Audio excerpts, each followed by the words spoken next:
I'm joined by Noah Rothman, senior writer for National Review. Good Thursday, Noah. Happy New Year to you. Your first thoughts on New Orleans and Las Vegas? Well, the initial thoughts are that we didn't get lucky in this situation. It could have been a lot worse. Apparently, there were multiple viable explosive devices associated with New Orleans.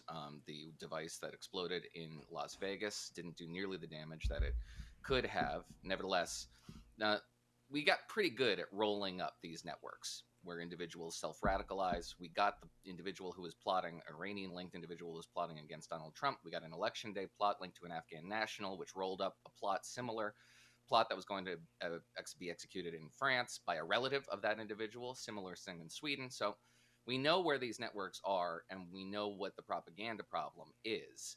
Indeed, actually, State Department Representative Ian McCary in March was discussing the rise of ISIS outside of the networks where we control it in places like Iraq and Syria. And the big problems are places like Afghanistan, where ISIS K is evolving, but more specifically, North Africa. Places in the Sahel, like the Democratic Republic of Congo, Nigeria, and Mozambique. It's about 60% of ISIS propaganda, he estimated, comes out of those regions. And we have very little influence in those regions. Those are black holes for us. And it identifies rather, a problem from a national security perspective, which is that ISIS is not necessarily a Middle East problem anymore. It is a region wide problem with a lot of the incidences that lead to radicalizations like this coming out of places where U.S. troops aren't and where our influence is very limited. And that's going to be a problem that the Trump So, administration is going to have to tackle early on. when you have a successful terrorist attack, Noah, when we do, you and I and all Americans, there are many failures behind that. And we learned that in 9/11 how spectacular those failures were. But every time there's an attack, whether it's the attack on the Army base or the Orlando nightclub or yesterday, we are always looking at a failure of our counterintelligence, counterespionage forces.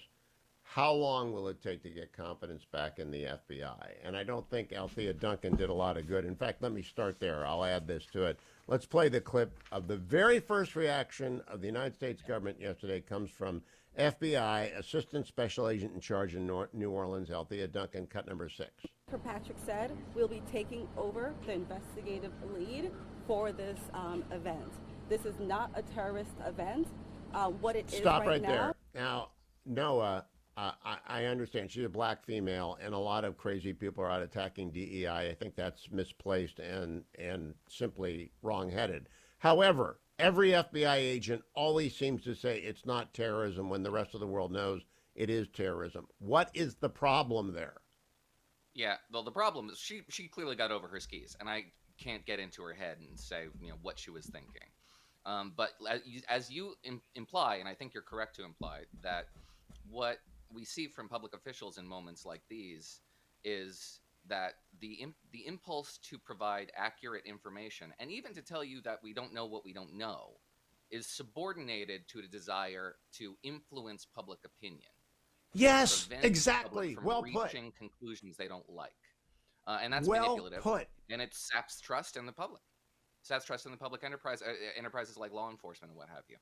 It would be nice if American elected officials, public health officials, law enforcement officials, you name it, had enough trust in the public to be able to be honest with them, to assume that they won't reach the worst possible conclusions and lash out at their surroundings incoherently and incoherently. And that seems to be what guides a lot of our public officials, the belief that the public can't really be trusted with information, especially Yeah, raw information that we haven't well, fully that's analyzed. pretty good for cold. I came at Noah with that cold, and I've been struggling with this because it is a reflexive, almost impossible to avoid. It don't believe your eyes, believe me, and we're in charge here, and we'll get back to you. And then we don't hear anything. What came to mind, Noah, is we don't know anything about the Las Vegas shooter. It's been years since the guy camped out in the hotel and murdered scores of people. We don't know anything about We know very little about the. the person who took a shot at Donald Trump. We Yes, still I was don't going know to, what his motives were. or the person in the tree who was going to shoot Donald Trump. It's Yeah. I don't know how Cash Patel rebuilds confidence, but I'm beginning to believe you do need a profound disruptor at the bureau, and I think Well, Patel's got that reputation. I don't know him. What do you think? I don't know either, frankly. And to the degree that it's tough because I don't want to be unfair. I do think federal law enforcement has gotten very good, very adept at disrupting plots like these. And when things like this happen, we look around and we say, well, how could this possibly happen? What a disastrous failure on all levels. And it is. It is. But it shouldn't discount from the fact that the counterterrorism apparatus and federal law enforcement in particular is reasonably adept. It's unacceptable that any plot ever makes it through, and we shouldn't accept that. Nevertheless, I don't want to indict the entire Bureau or any other counterterrorism apparatus within the federal government or local law enforcement for that matter, and say that they've gotten counterterrorism completely wrong. They haven't, really. What we've done is take our eye off the ball in a lot of parts of the world where the ISIS threat is reconstituting itself. Parts of the world Let me put a outside question to you, Noah. Do you believe other people were involved in New Orleans based upon everything you've read and seen? Well, law enforcement does. According to local Yeah, law I enforcement, wanna- I don't think it was working alone. Evan Perez, let's play that clip, the opening of it, on CNN with Phil Mattingly last night, cut 14. Well, the key question, obviously, is the help, the additional associates that the FBI assistant special agent in charge was mentioning. And what we know at this point, Phil, is that the FBI has recovered video, surveillance video, that appears to show three men and one woman appearing to help put IEDs, what are believed to be IEDs, at locations in the French Quarter. Now, we heard from the FBI. I don't know. I haven't heard an FBI person say that. Have you, Noah? I have not, but these are early hours, and I've only been privy to so much information, so I have no reason to distrust that reporting. Well, if there are other individuals, 4 people, putting IEDs around New Orleans, isn't that a major story that ought to be flooding every network?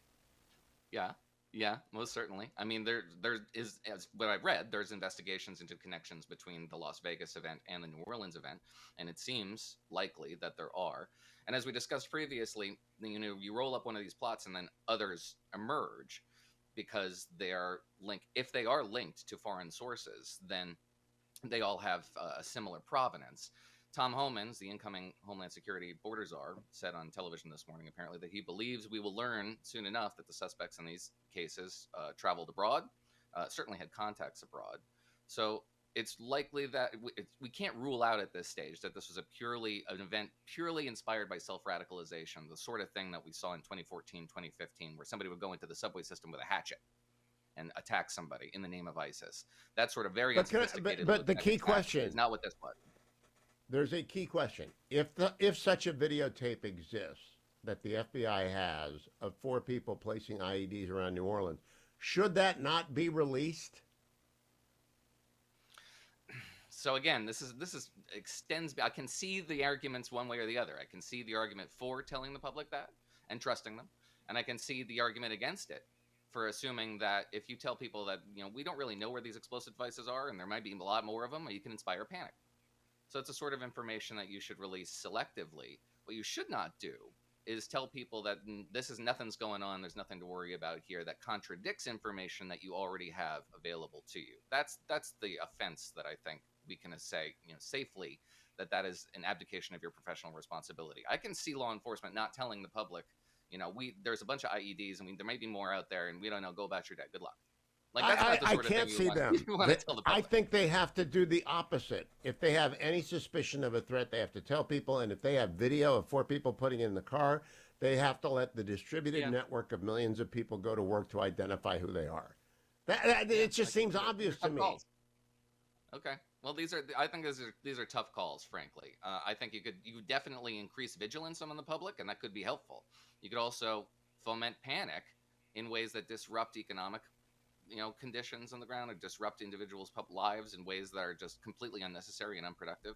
It's not a super easy call in my view. I can see your point of view though. Yeah, the videotape is the one that's easy. I don't know about how to describe it, but you might not say there are IEDs around the city if you don't know that, because you don't know that. But you might say, we have this videotape, we would like to identify these individuals and play it. Honestly, I do think the credibility gap that goes back to COVID and before that, and the surrounding Trump prosecution of Jack Smith, it's an enormous credibility gap, Noah.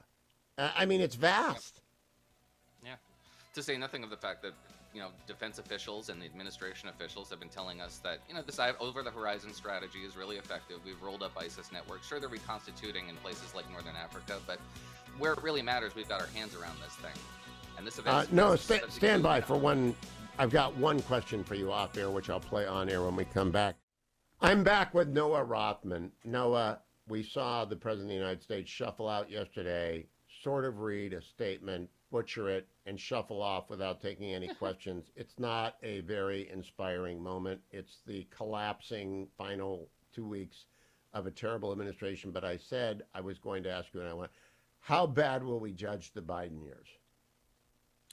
If the Biden years register much reflection at all by historians 20, 30, 40 years from now, I don't think it will be remembered as an especially effective presidency. It may be remembered as a disastrous presidency, depending on what happens in the next 2-3 years as we look back on Biden's legacy and what he bequeathed his successor. But right now, it will be looked on by historians who I think we can safely say, as an aggregate, lean left, that they will try to massage a lot of the good intentions that this president took with him into office. But he executed all of them spectacularly poorly. And something I've been saying on the air recently is that while we've had these belated acknowledgments from people who spent years telling us Joe Biden was as sharp as a tack, finally belatedly acknowledging the mental acuity problems that we've all been witnessing for years, great, fine, good for you. But accompanying that is this note of revisionism where there's an element of, oh, but for the ravages of time. Biden would have had a more successful presidency. Oh, but for forces way outside of anybody's control, this thing would have gone a lot better. Absolutely false. 100% false. Joe Biden would have took with him into office the exact same flawed assumptions about America's adversaries abroad and would have executed policies based on those flawed assumptions. He would have still been seduced by the historians around him who told him he could be LBJ and FDR all in one, and he would have tried to revise the American Social Compact with a giant piece of legislation, another $4 trillion piece of legislation that would have been killed by the members of his own party. All of that would have happened sequentially, regardless of whether Joe Biden was mentally acute or not. Likewise, he probably would have still outsourced his presidency to a lot of the progressives in the Democratic Party who convinced him of the need to violate the Constitution in a variety of ways: student loans, the eviction moratorium, the distribution of aid to individuals based on race. All of that was predicated not on his mental problems, but his delusions. He was delusional about the nature of American politics, the political landscape, and his own mandate. All of that would have unfolded without Joe Biden succumbing to the ravages of time. So I believe that the big story of this this best to administration, massage the record, but it's not going to be a successful enterprise. I do believe the biggest legacy is that his impairment was scandalously hidden from the United States. It's by far the biggest scandal. Question. It's by far the biggest scandal, sure. Yeah. But I don't think it's responsible for his failures of government. That's Joe Biden's fault. Oh, that's true. That's true. Now, given all that we've seen, would you support a constitution? Whenever constitutional amendments are brought up, I just dismiss them as idiocy because they'll never pass. But I have one to propose. Exempting the current president and vice president and any member of the currently serving Supreme Court. No future president, vice president, or sitting justice shall serve beyond their 80th birthday. What do you think? I'm not against it on the merits, but I also think it could deprive us of some people who are really sharp and really good in their roles. Like I'm thinking of Chuck Grassley, for example. He's a senator. I didn't include senators. Senators are different. Senators can do one vote a day. But if he were elevated, but if he found himself in the role of vice president, he would probably execute the role just fine, even at his present age. I mean, there would be plenty of concerns, but it's different for every individual. One of the problems is that we don't have voters. We don't have a system with the two parties being what they are and partisanship being what they are. Is we don't have a system where voters hold these individuals accountable. You're supposed to in theory, voters are supposed to evaluate these politicians on their individual merits, right? Well, think about that amendment, Noah, because that's the only one I'm pressing. Granger was a good representative. That's why she was still in her role until she became completely senile. She was serving her constituents well. And they didn't have a chance to evaluate I just think I'm not applying it to the legislative branch because there are a lot of people who can do it. Noah, got to run. Thank you, friend. You got it.